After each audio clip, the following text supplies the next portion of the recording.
보험금을 타내기 위해서 10년 동안 사지마비 행세를 한 30대 여성이 경찰에 붙잡혔습니다. 한밤중에 멀쩡히 걸어다니는 모습이 발각되면서 거짓말이 들통났는데요. 전문가 두 분 모셨습니다. 김병민 경희대 개건교수, 노영희 변호사 나오셨습니다. 어서 오세요. 네, 안녕하세요. 네, 혀를 내두르게 하는 모녀 사기단입니다. 두 가지 키워드로 보겠습니다. 먼저 첫 번째 키워드입니다.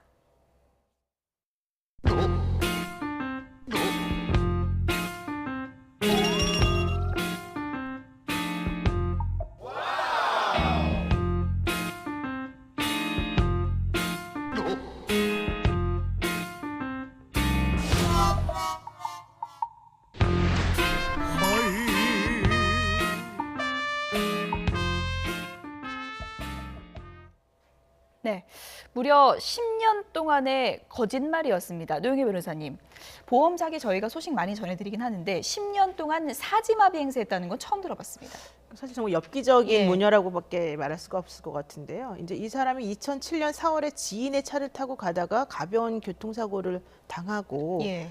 척수 공동증이라고 하는 그런 진단을 받습니다. 근데 척수 공동증이라고 하는 거는 척수 내부에 구멍이 생겨서 그 신경이 손상되는 그런 병인데 예. 아마 당시에는 일시적으로 그러한 현상이 일어났던 것으로 보이고 예. 이로 인해서 강직 증상이 나타나니까 이것이 외견적으로 보기에는 사지마비 증상하고 비슷해서 아마 이제 이것을 이용해서 그 보험금을 타내야 되겠다라는 마음을 먹은 것 같아요. 예. 이제 이렇게 가능했던 것은 이 여자분의 어머니가 65세 된 어머니가 보험 그 모집하시는 분이었기 때문에 예. 이런 식으로 그 1급 장애라고 하는 진단을 받게 되면 엄청난 그런 보험금을 탈 수 있다. 특히 이제 이 여성분이 26살이었기 때문에 그 여명이라고 해서 우리가 이제 기대수명이라고 보통 말하는데 예. 기대수명까지 벌 수 있는 돈과 사지를 못 움직일 경우에 반드시 지급하게 되는 간병인 지급 그 금이 있거든요. 예. 그걸 다 합치게 되면 사실은 몇십억 원의 돈을 받을 수 있기 때문에 아마 그것을 노리고 예. 이런 식으로 모녀가 지금 거짓 행세를 했던 게 아닌가 그러니까 싶습니다. 정리를 좀 해보면 지금까지 이제 병원 전전하면서 3억 원은 이미 받았고 그렇죠. 3억 원 더해서 21억 원을 더 내놔라 이렇게 소송을 건 상태였던 그러니까 거죠. 10년 동안 그 예. 수도권 병원 14곳을 다니면서 입원과 퇴원을 반복해 오다가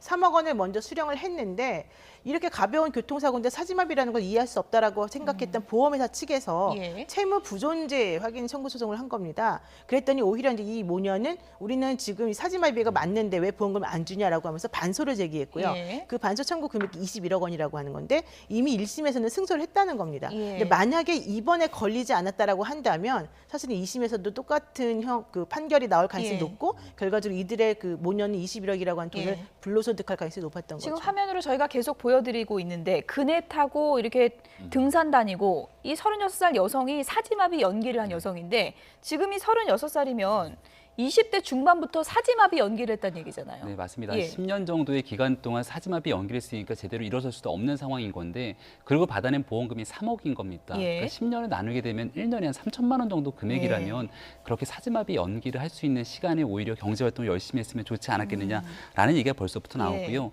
2011년도에 1급 후유장애 진단을 받았다는 겁니다. 그러니까 여기에 대해서 이런 사지마비 연기를 병원을 옮겨 다니면서 할 수 있었던 거는 의사의 진단이 있었기 때문인데 말 그대로 의사들도 깜짝 속았다는 거죠. 예. 그러니까 이러한 문제들에 대해서 갑자기 일어서서 옮겨 다니는 모습을 목격하고 난 뒤에 의사도 눈을 의심할 수밖에 없었다는 얘기가 나올 정도로 예.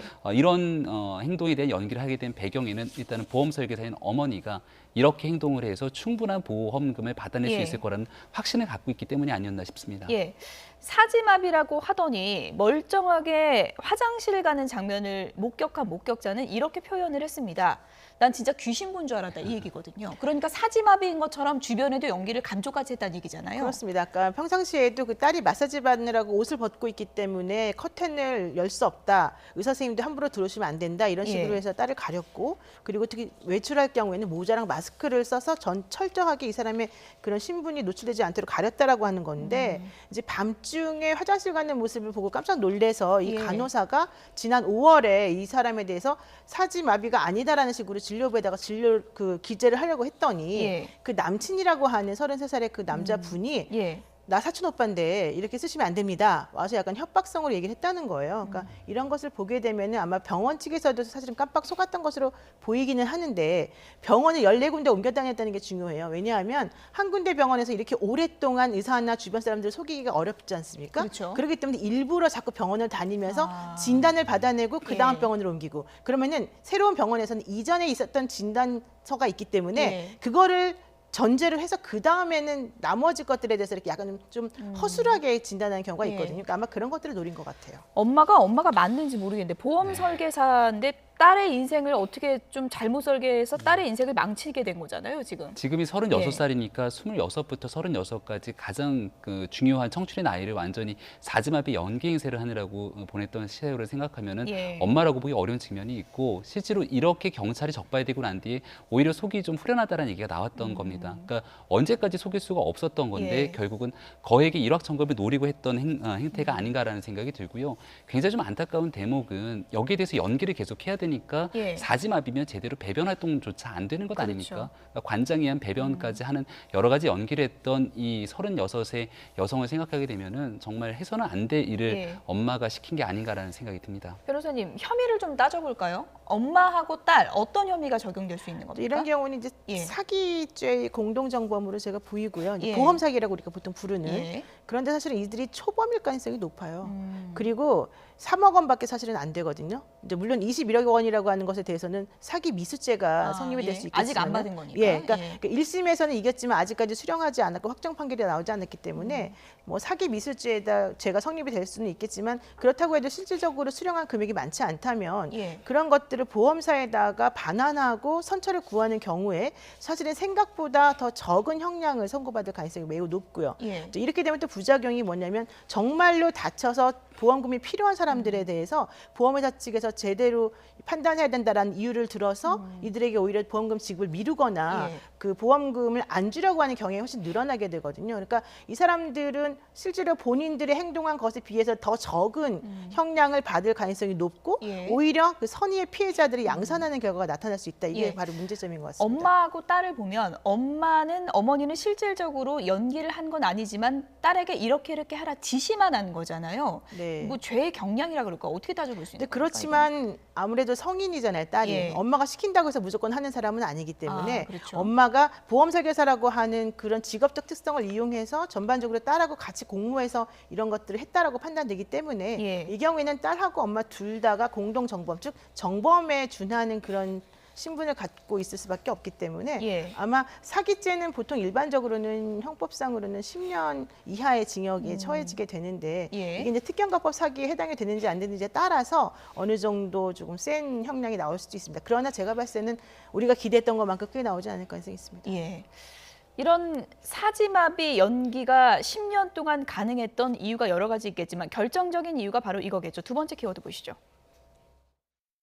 휠체어에 의존해서 보호자가 이제 끌고 다니는 상태였고요. 경추 손상에 의한 사지마비로 진단을 내릴 수밖에 없었고요.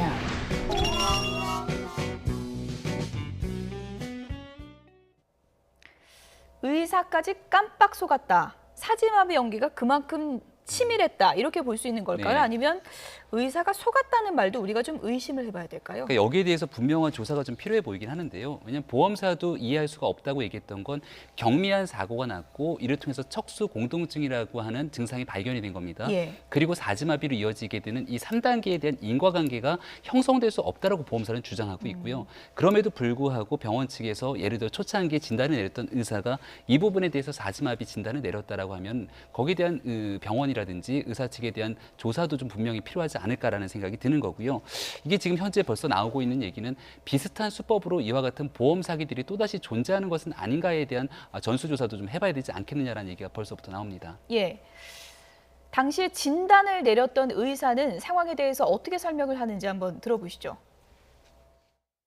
환자가 어떤 행세를 하고 있었길래 좀 이렇게 의심을 못 하셨는지 한번. 환자 당시 상태요. 네네. 한국병원에서 저희 병원을 오실 당시부터 경추 손상, 척수 공동증이 진단받은 상태였고요. 이미 지체장애 1급이 있었어요. 그리고 뭐 제가 시행한 이학적 검사에서도 여러 가지 반사 검사, 그리고 방광하고 장 검사 등을 했을 때 이러한 사지마비, 척수손상에 의한 사지마비에 부합되는 상태였고요. 거동을 못해서 휠체어에 의존해서 그 보호자가 이제 끌고 다니는 상태였고요. 그리고 일상생활 동작 수행도 본인이 수행을 못해서 전적으로 이제 보호자에 의존을 해야 되는 상태였고, 그리고 자연 배뇨를 못하니까 간헐적 돈요법에 의해서 배뇨를 했었고, 배변 감각도 저하되어 있어서 대부분 이제 관장을 이용해야 하는 경우가 많았어요. 그 경수 손상에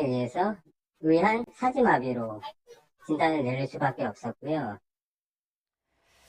이 여성을 봤을 때 사지마비라고 진단을 내릴 수밖에 없었다. 그러니까 배변도 제대로 못하는 그런 상황까지 갔었다라고 이제 의사는 보고 있는 건데 언뜻 좀 이해는 안 갑니다. 그러니까 지금 소변 주머니도 찾고 예. 또 배변도 못해서 관장을 해야만 했다 이런 얘기가 나오고 있는데 제가 봤을 때는 만약에 이게 정말로 사실이라고 한다면 이 여성분의 그 연기력이 100만 불짜리 연기력이거나 아니면 정말 진단 체계에 문제가 많아서 이번 기회에 이것을 확실히 좀 잡아야 되는 게 아닌가 생각이 듭니다. 예. 교통사고가 나면 보통 교통사고 전문 병원이라고 하는 곳이 보험 설계사들과 연계되어 있는 경우가 사실은 상당히 많아서 그들이 원하는 방향으로 약간 이제 물론 다 그런 경우는 아니지만 그런 식으로 좀 원하는 방향으로 진단서를 끊어주는 경우도 사실 상당히 좀 있습니다. 그래서 항상 그 나중에 보면 문제가 될 수 있는데 아마 처음에 그 진단서 발급 자체부터 좀 문제가 있었던 것으로 보이고 그 나중에 있었던 병원이나 요양원 같은 경우에는 처음에 나온 진단서를 그냥 근거로 해서 생각하지 않고 내지는 정밀 진단하지 않고 그냥 그대로 예. 이렇게 했기 때문이 아닌가 생각이 듭니다. 예. 김배미 교수님, 네. 요거 이렇게 좀 정리를 해보죠. 보험 사기가 뭐 하루 이틀 일은 아니지만 이게 줄어들기는커녕 수법이 더 황당해지고 있잖아요. 이걸 왜 네. 못 잡는 걸까요? 그러니까 여기에 대해서 예. 말씀하셨던 것처럼 조직적으로 일어나고 있는 체계에 대한 병원에 대한 전수조사라든지 이런 예. 것까지 좀 체계적으로 이루어질 필요가 있다라는 생각이 드는데요. 지금 얘기하고 있는 사지마비의 후유 진단 장애를 받게 되면은 사망의 바로 전 단계이기 때문에 엄청난 보험금을 탈 수 있다라고 하는 일확천금을 노리고 있는 심리들이 분명히 존재하는 것 같습니다. 그러니까 여기에 대해서도 이 여성의 어머니가 보험 설계사가 아니었다면 이와 같은 행동을 하진 않았을 거라고 생각하는데 지금의 보험 수급 형태에 대해서 구멍이 나 있는 부분들에 대해서 누군가는 인지를 하고 있는 거고 예. 이것을 역으로 이용하려고 하는 심리들이 존재하는 것 같습니다. 그러니까 여기에 대한 처벌 기준 강화하는 건 당연한 것 같고요. 여기 협조하고 있는 병원이라든지 그리고 이것들을 악용하는 사람들이 예. 분명히 존재하고 있는 만큼 여기에 대해서 이번 사건을 계기로 추가적으로 우리가 시행해야 될 조치들을 좀 고민해 예. 볼 필요가 있는 것 같습니다. 10년 동안 사지마비할 시간에 하루하루 열심히 살았다면 어땠을까? 참 안타까움이 드는 그런 보험 사기였던 것 같습니다.